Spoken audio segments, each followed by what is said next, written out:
Hi friends, welcome to YV creations. నేను మీ వెంకట శివ. నాని కొత్తగా తీయబోతున్న సినిమా ప్యారడైజ్ మూవీ నుంచి నానిది ఫస్ట్ లుక్ అయితే రిలీజ్ అయింది.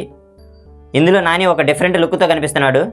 ఈ స్టోరీ చేయబోయేటప్పుడే ప్యారడైజ్ టీమ్ అయితే అనౌన్స్ చేసింది నానిని ఒక డిఫరెంట్ లుక్లో చూడబోతున్నారు ఈ మూవీతో అని. చెప్పినట్టుగానే నానిని అయితే ఒక డిఫరెంట్ లుక్తో చూపిస్తున్నారు. 2 జడలు వేసుకొని బ్యాక్గ్రౌండ్లో ఒక రౌండ్ చక్రంతో కత్తులు కాకులు ఉన్నాయి. ఈ ఫస్ట్ లుక్ చూస్తుంటే స్టోరీ అంతా 1950s స్టోరీ అన్నట్టుగా, కాకులు రిలేటెడ్గా అన్నట్టుగా ఉంది. స్టోరీ అయితే కాకుల మీద డిఫరెంట్గా తీస్తున్నట్టుగా ఉంది. ఫస్ట్ లుక్ అయితే గూస్ బంప్స్ తెప్పిస్తుంది నానిది. నాని ఏ స్టోరీ ఎంచుకున్నా ఒక డిఫరెంట్ స్టోరీతో ముందుకు వస్తాడు. ఇప్పటికే ప్యారడైజ్ టీజర్ అయితే రిలీజ్ అయ్యి అందరికీ గూస్ బంప్స్ తెప్పించింది. ఇప్పుడు ఫస్ట్ లుక్తో ఇంకా సూపర్ ఉంది.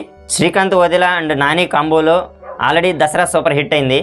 ఇప్పుడు మళ్ళీ అదే కాంబోలో రాబోతున్న ప్యారడైజ్ మూవీ ఎలా ఉంటుందనేది ఇంక ఊహించుకోండి. ఫస్ట్ టీజర్ ఫస్ట్ లుక్తోనే గూస్ బంప్స్ తెప్పించింది. ఈ వీడియో నచ్చినట్లయితే లైక్ చేసి షేర్ చేయండి. ఇలాంటి మరిన్ని వీడియోస్ కోసం ఛానల్ సబ్స్క్రైబ్ చేయండి. Thanks for watching.